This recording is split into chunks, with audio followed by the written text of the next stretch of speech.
Hello everyone, we're back here today to continue our conversations on Sgbv in collaboration with UN Transitional Justice Project Office, UN Peace Building Fund, OCHR, and funded by the Irish government. This project has been funded by the Irish government to help the transitional justice process in its work, in its fight in addressing Sgbv in the Gambia. I have with me today Modlamin Davis from He for She, Mr. Abdumane from the TRRC, and I have also Dr. Patrick Idoko, who is a medical practitioner and has done a lot of work on Sgbv or has seen the effects of Sgbv in the Gambia.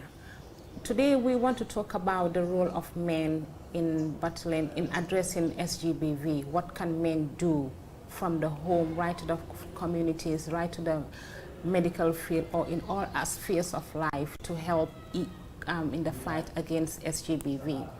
So I will let Modlamin Davis and the rest introduce themselves, and then we can carry on with the conversations. Thank you so much. Like you said, my name is Modlamin Davis, and I work with an organization called He for She Gambia. So He for She is a young men-led organization that is under the auspices of the Network Against Gender-Based Violence. We were founded in 2014, and our work revolves on issues around gender-based violence with focus on the role of young men and boys in ending GBV. Thank you very much. My name is Abdu A. Mane. I am the Director for Research and Investigations at the TRRC. As per the TRRC Act in 2017, the TRRC is mandated to establish an impartial historical record of human rights violations committed from July 1994 to January 2017, and this is where the role of research and investigation is very paramount. So my work is to coordinate and provide strategic direction for researchers, investigators, and also statement takers, and also to be victim-centered in the way we treat victims, and also how the work of the TRRC is done. So I think when we talk about victims here, the victims of Sgbv are very relevant because it's part of the specific human rights violations that the TRRC is looking into. My name is Patrick Idoko. I am a medical professional, precisely an obstetrician gynecologist, and my role is usually in the management of gender-based violence, especially physical violence as well as sexual violence. I have been involved in training health workers in the area of gender-based violence over the last 8 years or so in the Gambia. I've also been involved in developing the clinical guidelines used by the health workers in all the facilities for the management of gender-based violence. I also have some research interests in the area of gender-based violence, especially as it deals with the medical aspect. So, I want to start with you again. You know, men obviously have a huge role to play in addressing Sgbv. And also we have seen in the transitional justice process, Sgbv have got a huge part of their work. The TRRC have a mandate, in fact, on Sgbv, and Abdul will digress on that a little bit more. But coming from a civil society organization, what do you think in your work you can encourage men to do so that their roles can be enhanced in terms of fighting Sgbv? First and foremost, and with your permission, of course, I'd want to dissect the different terms. I mean, that is what is gender and what is Sgbv. So when you talk about gender, you're talking about the socially ascribed roles given to people because of the fact that you are either a woman or a man. As a woman, this is what is expected of you at home, and as a man, excuse me, this is what is expected of you. So when you talk about GBV, this is the intentional use of power or position with the aim of inflicting pain on another person, let's say on the basis of his or her gender.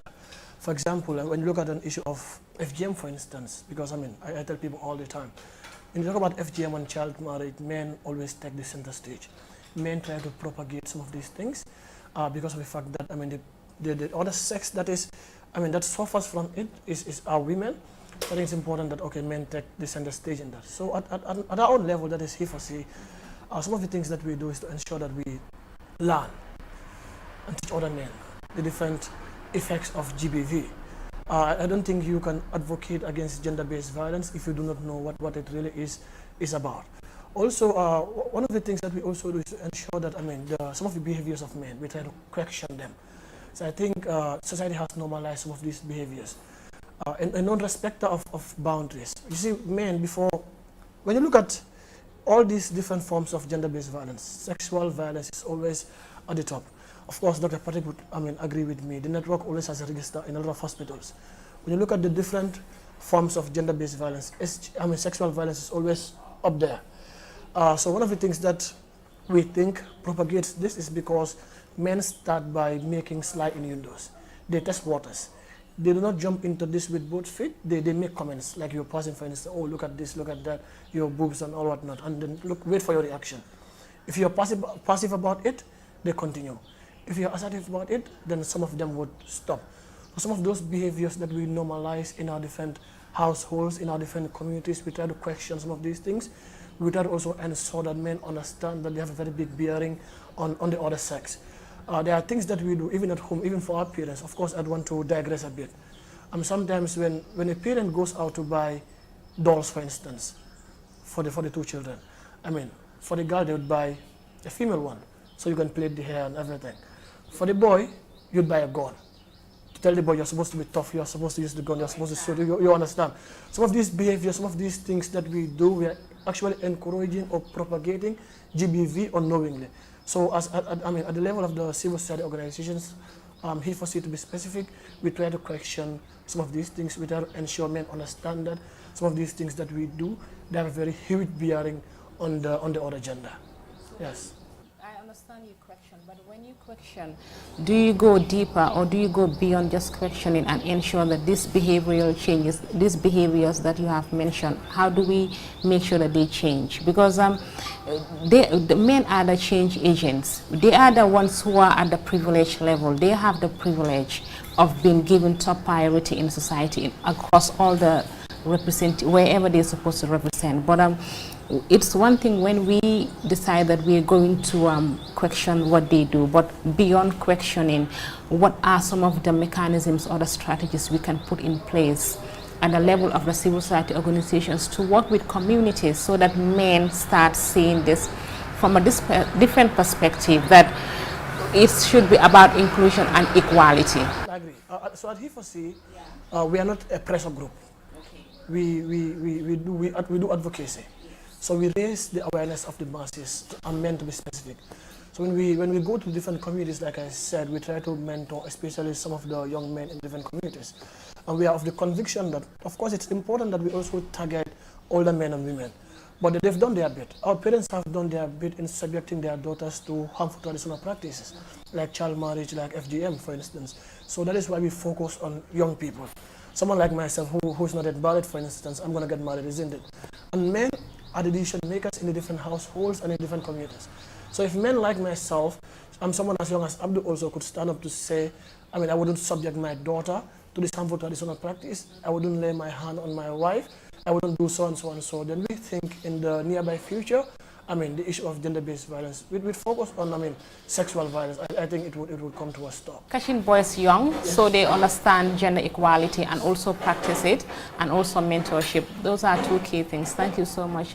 Mr. Mane, you wear 3 caps, and you have seen in your work as a research director at the TRRC, you have seen how difficult it has been to make sure that you capture the degree of sexual-based SGBV in the Gambia, considering that we are looking into the past 20 or 22 years or more.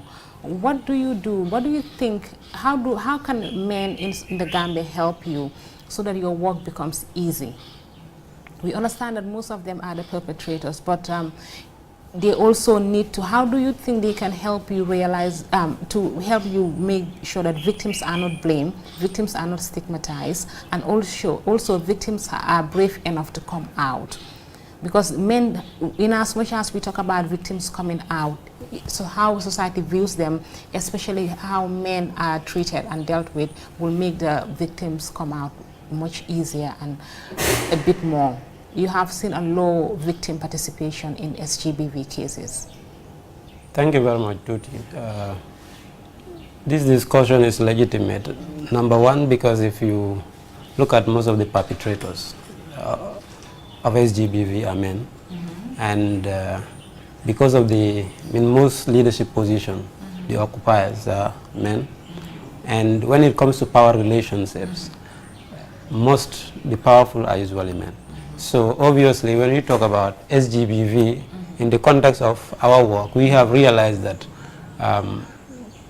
in most cases where women are involved, are victims, is because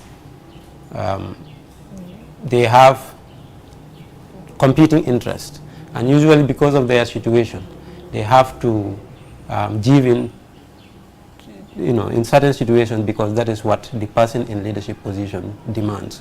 And obviously, for men to play a role in combating or ensuring that we limit cases of SGBV, first I think men even need to understand what SGBV is, and not only to, even if they have victims of SGBV, they should not only see them as victims, but they should treat them as victims.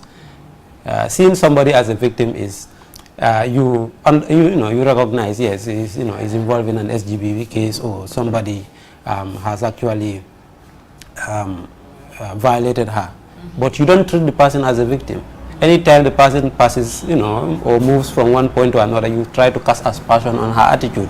You try to cast aspersion on the way the person dressed. So your question is, you question more or less on the why, which in SGBV cases, if you want to get the information, you should not focus on the why, but you should try to understand what happened. How did it happen? But even if you are asking how did it happen, you should not ask the question in such a way that it will re-traumatize the victim. So the Trial International has conducted a mapping, and it is the mapping report that we look at most of the time. And compared to the number of victims that came forward, you realize that there is still much that needs to be done, because most of the perpetrators are men. And you will understand that at the time some of these women are involved, because of our mindset, the way we constructed our mindset, either in the religious perspective or due to our societal biases, we tend to blame them. And we see them as opportunists instead of seeing them as victims, where men have a role or a responsibility to prevent or protect them. So if somebody has an opportunity to do something, he will obviously do it because there is that power relationship. So even some of the successful cases that personally myself and my team were able to look at, we have understood that their husbands were very supportive.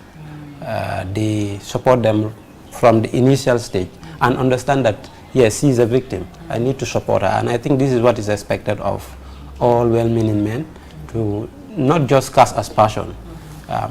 Maybe sometimes even there could be economic reasons, there could be so many factors, even in the household, warranting the woman to do what she did. So we must understand why they do it, but not try to re-traumatize them. If we understand how did this happen, we should not ask them why they do it, but we should, through our engagement with them, we will be able to know it over time. So that is very important. There is one instance I even had to commend the man and told him that, you are the kind of man that our society needs. You have to support your wife, because obviously she has the choice to actually decide whether to open up to you. But you must have created an enabling environment such that the woman has that confidence. And we had certain cases whereby women, they would tell you, no, I would have to tell my husband that I have a mission to attend to. They would not even take a step which will make the man understand that, yes, the person is having an interaction with investigators, or because ultimately the family of the man himself, all will cast aspersion, will try to question why it's her fault. So I think first we must understand and treat victims as victims, and that requires us to show empathy, to support them, so that their self-esteem, is not affected, because when their self-esteem is affected, it can have even standing impacts, not just on herself, but even on the relationship. So we should therefore be, as supporters, as opposed to being re-traumatizing the victims. Thank you so much. And that is why I think the Irish government have decided that they need to intensify the support to victims. Since the TRRC is a victim-centered, have taken a victim-centered approach, Sgbv is still a sensitive issue in the Gambia. The support has not been there for the longest time, but now that the Irish government, through United Nations Human Rights and also the UN Peace Building Fund, have decided to come up and see how they can intensify their support to victims, but more so to Sgbv victims, because they're blamed, they're stigmatized, and they, like you said, if men create the enabling environment for their women to be brave enough to come up and speak up, that could go a long way in making sure that they receive the justice that they're supposed to be receiving. So thank you so much. Dr. Patrick, I want to come to you, but as we were discussing, we have seen that the role of men in fighting Sgbv starts from somewhere, i.e. it starts from the home. Not only do we say that, okay, let's wait until she becomes a victim so that we can start being supportive, but in order to make sure that we break the cycle of violence, in order to make sure that we see a significant change in the narrative of Sgbv victims, it needs to start somewhere. And as you said the home. It should start from the home, how we nurture our boys and girls, how we make sure that they become responsible adults, how they educated, right up to in the event that they have been violated, then their support, like Abdul said, is where it's most needed too. So in your work, you have seen all kinds of victims of Sgbv. So what do you think men can do, coming from your field, to make sure that the fight is intensified? I quite agree that the prevention of Sgbv and the fight against sexual and gender-based violence must start in the home. And it must start from childhood. Men who happen to be fathers need to create a certain environment for their daughters. Fathers need to develop a kind of bond or relationship with their daughters. I have seen situations where, I had this young lady who was married and who was being beaten by her husband while she was pregnant. And her parents are in this town, and she doesn't have the confidence to tell anybody. But she mentioned it to me in the course of my relating to her as a doctor. And I encouraged her to go home to her father. Since she can't tell anybody, she should go home and at least speak to her parents. They may even be able to solve this, because she did not want to make a case out of it. And she traveled home to where her parents are staying. And she was not able to tell her father that, look, this is what I'm going through in my marriage. And this kind of situation arises because when she was growing up as a child, she probably has not developed a close bond or relationship with her father. Men need to spend time with their daughters. They need to model what a good man is to their daughters, because you see, it's what most daughters look up to their fathers. Most daughters will end up marrying men that are like their fathers. So it's what she has seen, how she sees you treating her mother. She will accept that is how men behave. So if you're beating the mother, she will think it is normal for her husband to also beat her. But if she sees that you treat her mother with respect and you are always available in the home, you help around the home, that's what she will expect in a man. And any man who tries to beat her up, she's not going to accept that. So it needs to start from the home. Men need to model what it takes to be a real man to their sons as well, so that boys get to understand that a real man does not beat his wife or beat women. A real man does not forcefully have his way with a woman. So it has to start from the home. And like my colleagues have mentioned, it shows in the kind of gender stereotyping that we offer children. What's the point in buying a gun for a boy? How many parents don't see anything wrong with giving their sons guns? But if you say buy a gun for your daughter, they say no. we don't want to do that. So you're already putting something in their mind. And then we need to provide, as parents, equal opportunities for both our sons and our daughters. Sometimes in some families, the education of the boy is prioritized over that of the girl. And what ends up happening is that it means that these girls, because of the lack of education, they are now going to be economically disempowered, which is already a form of violence against them, and which is already setting them up for gender-based violence as they go on, because they will not be empowered to be able to face situations or look up to their rights when those kind of situations arise. So I believe that there is a strong role that the foundation has to play, and men play a strong role in this area.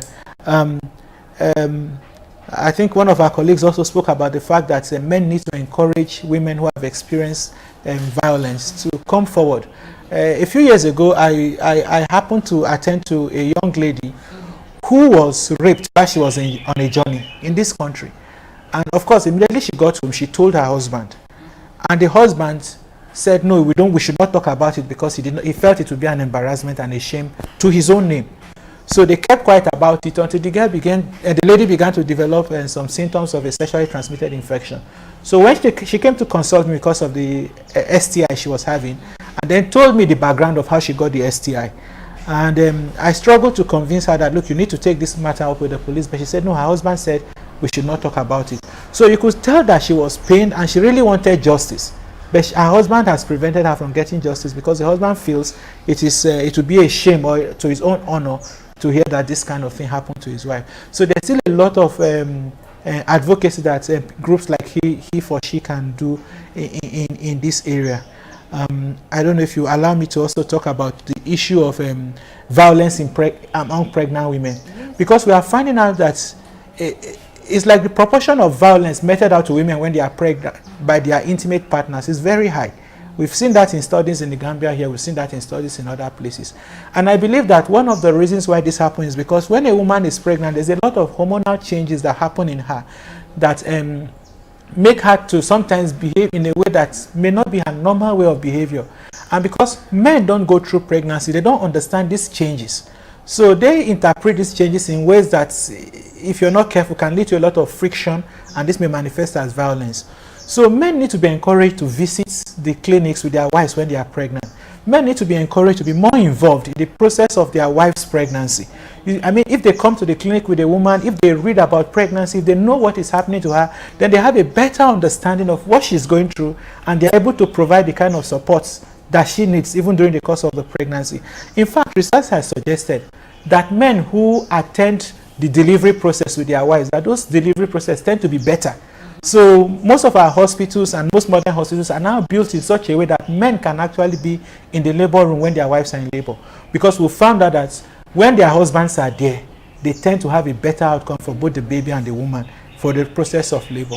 So I think these are some of the roles that men can play in the process. Men should be supportive partners in every aspect, from when they will be family, from the family level up to the higher level, be it medical, be it their victims, wherever they are. Men should be, they can start by being supportive.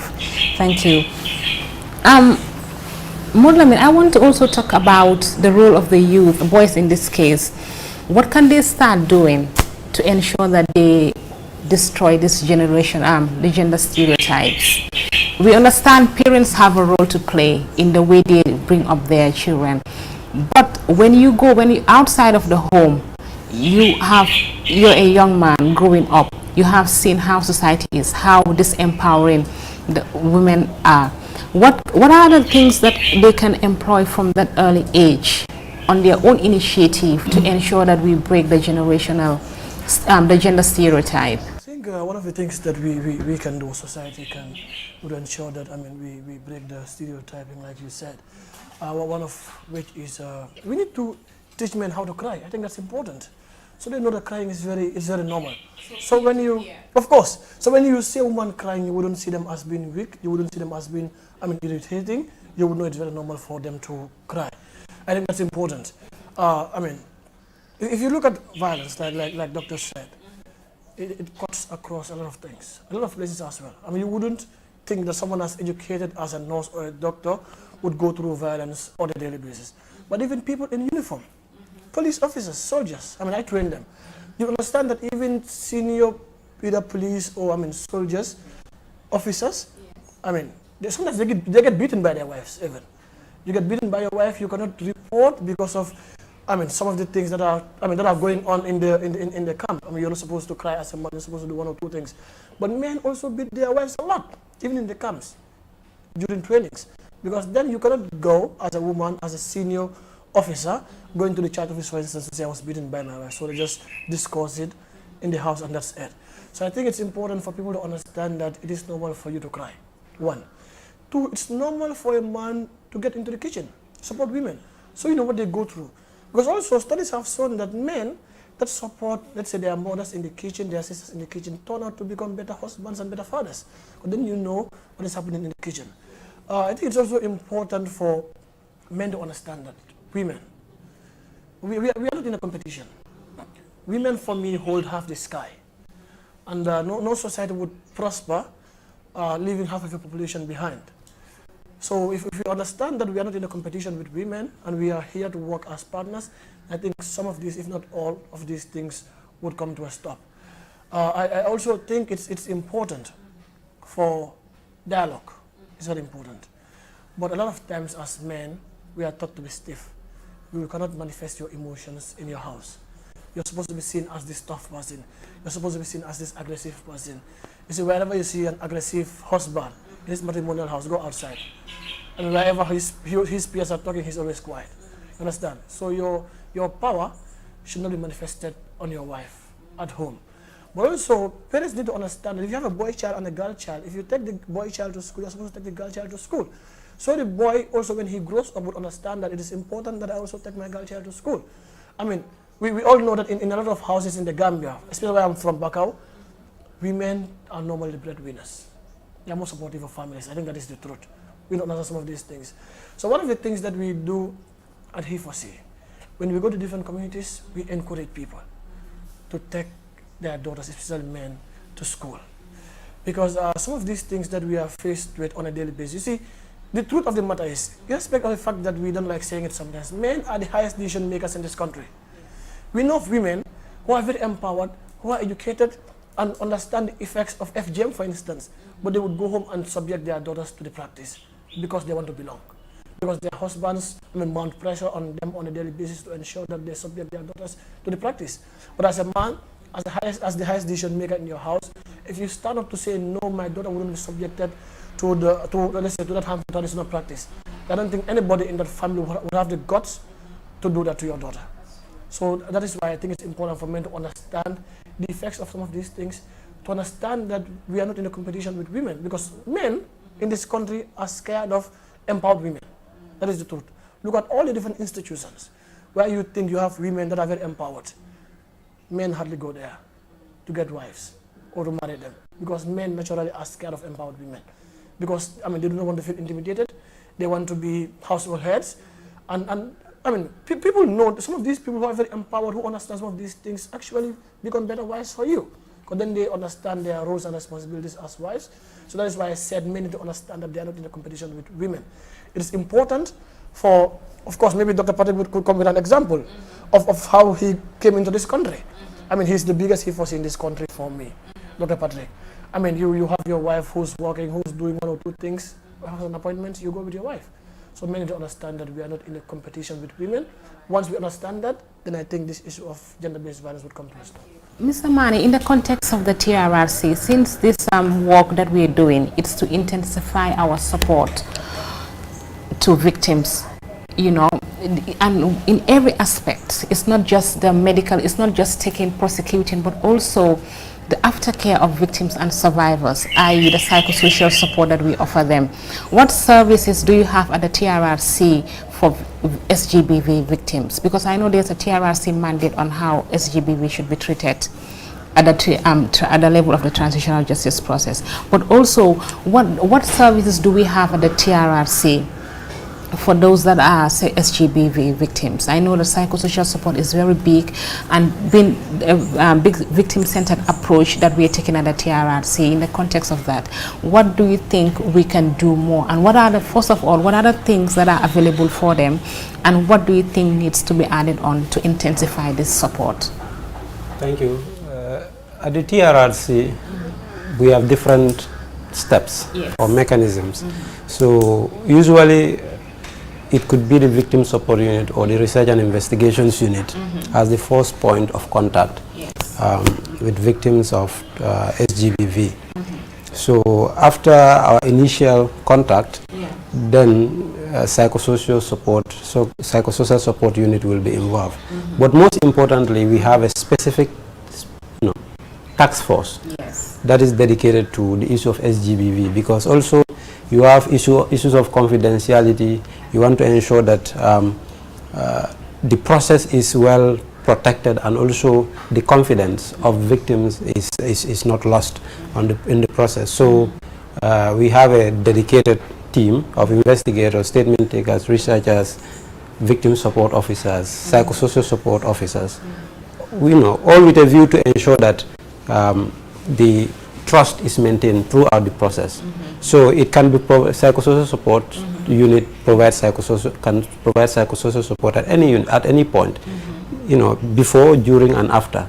And even after their interaction with us and they've gone back, some of them would be in touch with our psychosocial support unit or with the investigators. Even I would say a few days ago, I was in touch with one or two of our victims to reassure them, to be able to check on them, to see the progress, and they feel quite satisfied. And we would talk to them, how do you feel after narrating, your experience? They would tell us, well, I think it's just like it was amazing. I feel more, okay, because that itself is psychosocial support. So sometimes it can be specialized, but sometimes it may not be. So psychosocial support is provided before, during, and after. But what is more critical is TRRC is temporal. After TRRC, post-TRRC, now that would question the integrity of our institutions. At the police force, at the army, at the prisons, at the Ministry of Justice, what structures do we have to ensure that some of these things, continue? For example, I know TRRC will come up with reports and recommendations. Is to follow up on those recommendations and to ensure that some of these victims are looked after. And also civic society needs to take up the responsibility. We have one new establishment, I think, on psychosocial support established by Ngaima and others. I think that is very innovative and very welcoming to ensure that they follow up on post-TRRC. The Victim Center also have a role to play in this. For example, the police, I think we need to revisit the structures. For example, at the station, still the structures will be the same if nothing has changed. Because when you come to report a case of SGBV, there is no special treatment. So we need to train personnel that are competent and also specialized. For example, he was talking about if a man comes to report a case of SGBV, you will create drama in the station, but that should not create drama. Once you report it, at least you should have people who will respond to you quickly and address your issue. But these are challenges that we face. So the ministry, when it comes to investigations, when it comes to statement taking, there has to be a chain work from the house to the hospital to the police station to the Ministry of Justice, because the chain of evidence is also very material and important. The strength of the prosecution will depend on how successful the investigation is.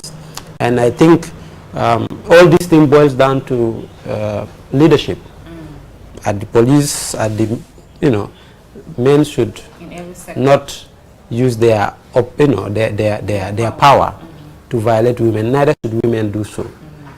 We're talking about men most of the time because this is what the evidence shows, but it has to take leadership from all of us. All this grammar we're talking about cannot be effectuated if we have not taken the necessary steps to ensure that these things are actually effectuated and practically achieved. It's very evident that the fight on SGBV, it's interconnected, and it's not just one person's or one organization's job. It starts from the home, as you said, and it goes right up with no bounds. Because here we are trying to not only address SGBV, as we can see, it's not just about. It starts from gender inequality. That's the foundation. Gender inequality across all the spheres in the public discourse. So, be it at the home, be it in the family, be it in the community, be it at the even representation. We can see that the National Assembly, we have seen that women are not even adequately represented. That is also another issue. That and men, what you can do with regards to that is men can take the lead in fighting to ensure that there is gender inequality, because in as much as women at some point have to fight to get it, but also men can be their partners, right? They can realize that, you know what, this is not right. You know, there needs to be some kind of equality, so that we can all move forward we can all develop as a nation. Because as Mudlamin said, development, if it leaves half of the society behind, it's not inclusive development. Inclusive development obviously is not sustainable. So Dr. Patrick, we have spoken a lot about the role men have to play in ensuring that they join the fight in SGBV, and also, but it's not also just to make sure that the fight in SGBV within the transitional justice process, this across board, what happens, as Abdul said, beyond the life of the TRRC, beyond the lives of that transitional justice process, men still have a role to play, as we said, right from the home. But the support to victims when it comes to sexual and gender-based violence, how can men support victims? Because it's not just the medical support, it's not just giving them money to go to the hospital, but it's also the psychosocial support to make sure that their well-being is taken care of. Yes. I think men need to be involved in the process from the beginning. Yeah. I'm so happy that on this panel, probably it's by design, we have men here sitting down and talking about the role of men. We cannot leave the issue of gender-based violence to just women to talk about only. We need to have male champions so that people begin to understand that it is not cool to perpetrate violence against women. If men begin to say so in men's organizations, in men's meeting, and gradually we're beginning to make it clear that it's no longer cool, it's no longer acceptable for a man to be involved in any form of violence against his wife or against any woman, for that matter. And then we have to look at even our institutions, okay? We've mentioned the fact that, especially when you go higher up in leadership and also in the different professions, you begin to find out that the number of women reduce. And there are several factors responsible for this. Part of the fact is that women tend to be, society has said women should be the primary homemakers. Women are usually the ones that are expected to raise children. And there are a lot of women that have so much to offer society, but they always they find themselves being forced to make the decision between raising their family or contributing actively to society. Society needs to make it easier for women to play both roles. I think as a country we are doing a little bit well in terms of the amount of time we give to women for maternity leave. But we need to go beyond that. We need to do much more than that. If you look at a lot of our organizations, we don't create, especially organizations that have things like that are time bound, like let's say in the schools, for example, the School of Nursing, the universities. Okay, if a woman decides to have a child while she's in school, almost certainly she's going to miss that school year, and that can be a factor for some people, because missing that school year for some people may even be the end of their schooling. Okay, so we need to find creative ways to make sure that when women are well taken care of, women are well supported to be able to progress in their career. I know several women who have had to go on leave of absence after they've had children just because they couldn't find what to do with the children if they had to go back to work. But how many of our institutions, for example, have good daycare centers attached or creche where women can come and drop their children, continue their job, and come back to breastfeed, go back to work, and things like that. So we have to look at society as a whole and think of how we can overhaul the system such that we are actively encouraging women to participate in society building as well, and encouraging them to grow in whatever professions or career they have chosen. I think these are some of the roles that men can play. I think one concrete thing that we can start with is beginning to encourage and model to our young boys, okay, the right way to treat girls. We just have to start from that point. It has to start from childhood so that the next generation can be spared some of these ugly things we see around us. So catch them young to get it right. Thank you. Mr. Mane, what would you say you would like to see men in the Gambia do more to support your work, but also after your work at the TRRC in supporting victims of SGBV especially? What would you like to see men do more? So first is to deconstruct our mindset when it comes to our biases regarding gender roles, to adopt a transformative approach, you know, which would see that you teach boys what you would teach women and teach women what you would teach men, such that we would achieve that objective. Secondly is we want to also see civic societies. Men, as we talk about our constitutions or talk about certain important issues, let us also adopt issues of, you know, women, especially SGBV issues, and take it as, you know, at the forefront. Professional organizations like the Gambia Bar Association. Of course, we have the Female Lawyers Association, you know, attending to most of the SGBV cases, but I think it is also important to have the Gambia Bar Association where we have a lot of men taking positive steps to take cases of SGBV. I think at least from at the bar level, we would see that yes, men are doing something. And at the police, I think we need leadership to ensure that these structures are favorable, to ensure that cases are properly investigated up to the Ministry of Justice so that we can have successful prosecutions. So a concerted effort. Mulamin, what would you like to say as your parting words to men, especially boys, the youth, in fighting SGBV? There's this hypocrisy or double standard I say in this country, excuse me, especially from men who stand up and always advocate against GBV, talk about sexual violence and all the other forms.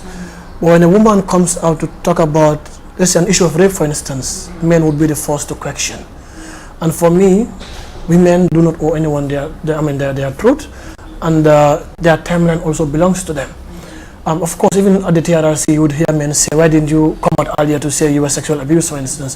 Why did you have to wait until 10 or 20 years to come out? We also need to understand how this society works. It's already very difficult, even, 99 years after you have been sexual abuse, to come outside and talk about it. Talk less of talking about it a day or two after you have been sexually abused. And we also need to understand that most of these victims, if not, not all obviously, but most of them are minors, children, so it's difficult for them to come outside and open up and talk about some of these issues. And even with our security forces as well. Of course, I know that we have a lot of men in our security apparatus, and that they need to be able to trust victims of sexual abuse or violence. It's very traumatic. It's very disheartening. Hearing security officers trying to question the validity of a rape accusation, for instance. That is not your job. It's very bad to hear men trying to question some of the validity of, rape or sexual violence accusations. I think that is for the courts to decide. So, men, of course, have a huge role in that. We are supposed to trust women. We are supposed to ensure that, when women go to the different police stations to report, like he said, like Abu said, they are given a space to talk about some of these issues, and that we have the concept of the one-stop center. Doctor knows about it. When you cannot go from the police station to a lawyer to a gynecologist at the same time. You cannot do that. It's very traumatizing. So it's important for different institutions in these big hospitals where we have some of these cases, for us to have, let's say, a lawyer, a doctor, a police officer in one room where victims would have to, just narrate their stories once. Otherwise, it's difficult to narrate your story once, twice, thrice, 4 times. It's very difficult to actually live with that process of having to repeat yourself over and over and over again. So we need to strategize on our one-stop centers. Our one-stop centers. Make it victim-friendly. Victim-friendly, overhaul our systems to ensure that victims are free to come out and talk about some of these issues. Thank you so much, and we would like to once again thank the Irish Aid, government of Ireland, for the help to SGBV victims especially, and also accompanying the transitional justice process to fight SGBV and address the issues. Thank you so much.